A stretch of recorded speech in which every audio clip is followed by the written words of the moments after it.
Mga ka-Phantom, last time gumawa tayo ng video natin about sa ating clutch kung paano ito gamitin. At sinabay na rin natin dito kung paano nga ba gamitin itong ating silinyador kapag gumagamit tayo ng clutch.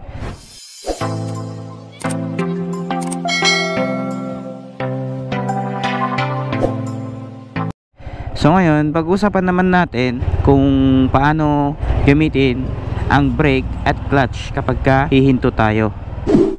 Kasi 'di ba kadalasan sa mga beginner, ang pagkakaalam nila kapag gumamit sila ng clutch sa una ay mahirap, pero kapag napag-aralan naman nila, ito ay madali na lang. So mga ka-Phantom, ito ituturo ko sa inyo kung ano dapat ang mauuna, brake nga ba o clutch. Sa paggamit ng ating brake mga ka-Phantom, kapag dire-diretso tayo, for example nasa high speed tayo katulad nito, tapos may madadaanan tayong kanto katulad nyan, may kanto dyan. So ang una nyong pipindutin is yung brake. Yan. So kapag nag-brake kayo at bumaba ng 20 kph ang inyong takbo, saan nyo pipisain ang inyong clutch. Kapag na-master nyo na yung pagpapalit-palit ng cambio, i-master nyo rin yung paano mag-brake kapag hihinto kayo. Dalawang klase kasi yan kapag gagamitin natin yung ating brake, katulad dito kapag medyo paliko tapos sabay clutch. Ayan, doon natin nagagamit yung ating brake o yung ating clutch.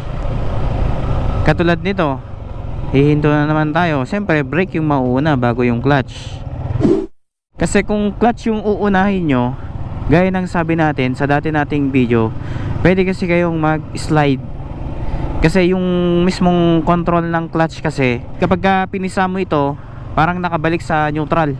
Walang pwersa yung makina nyo para hihinto. Hindi gagaya na yung engine brake nyo. So ang maganda kapag nag-stop kayo or magta-turn kayo, lagi nyong uunahin yung brakes nyo. Pero sa pagbe-brake naman, hindi basta-basta magfo-full brake kayo kaagad. Kailangan yung kunin talaga yung tamang pag-brake, kasi kapag binigla nyong nag-brake at pinagsabay nyo yung harap at likod, pwede kasi kayong ma-disgrasya. So kapag magfo-full stop naman tayo, pwede kayong mag-clutch muna bago mag-brake. Pwede nyo kasing i-alternate yan. So nakadepende kasi sa inyo kung ano yung uunahin nyo kapag nasa below 20 kph kayo.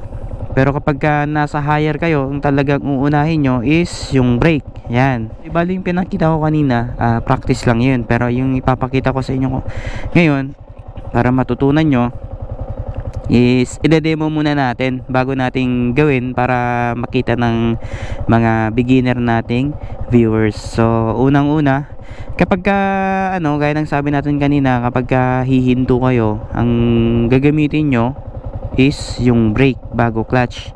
Ayan. Pero kapag like for example, nasa below 20 kph kayo, ngayon para hindi kayo mamatayan, pindutin nyo yung clutch, or pwede nyo ring isabay yung clutch at brake para hindi kayo mamatayan. So katulad ng ganito, for example, isipin nyo mga ka-Phantom, nasa 60 kph kayo. Ngayon, biglang meron kayong nakitang intersection. So ngayon may nakita kayong tricycle na parang magko-cross. So ang una nyong gagawin dun is mag-brake kayo bago kayo mag-clutch. Kasi kapag ganun, clutch ang inuna nyo, ang mangyayari kasi doon, mag-i-slide kayo. Ayan, mawawalan kasi ng parang control yung makina nyo na ihinto yung yung inyong motor. Kasi kapag nag full clutch kayo, parang naka-neutral lang kasi kayo. Kapag nag full clutch kayo, walang power katulad niyan, no. O yan, no, naitutulak lang natin, ganyan. Pwede nyo kasing abutan yung mismong magko-cross na tricycle o kahit sino. Pwede nyo kasing abutan yun kapag clutch yung pinisa nyo. So ito, itatry natin mag-actual tayo para makita nyo. Pero sa pag-actual natin, ipapakita ko rin sa inyo kung paano din gamitin kapag lumiko kayo. So unang-una, ayan, kapag marunong na kayo magpa-arangkada sa inyong motor, ayan, at marunong na kayo mag-shift ng pattern, ganito lang yung gagawin nyo. Katulad nito, Ayan. Tapos, di ba may crossing dito? Magbe-brake muna ako.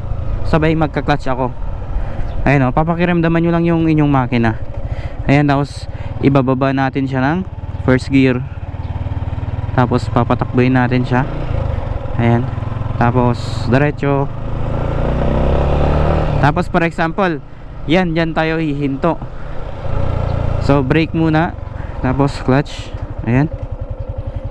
O, di ba for example, yan nasa traffic tayo. Ayan, tapos ibababa lang natin yung ating clutch ng ganyan, tapos balik natin sa neutral. Ayan. Tapos kapag ka-under ulit tayo, pisain natin ulit yung clutch. Ayan. Tapos yan, hanggang ma-practice natin. Yan, mag-ikot-ikot lang tayo. Ikutin natin yung buong complex. Tapos brake na naman tayo, sabay clutch. Ayan. Diba, napaka smooth lang nung ating pagbe-brake, kasi yung mismong mismong makina natin, hindi natin pinipigilan na biglang hihinto, kasi yung clutch natin is naka-open lang.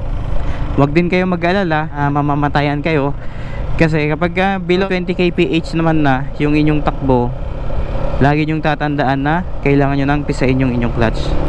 Ayan o. Tapos diba, diretso lang, tapos bigla tayong hihinto.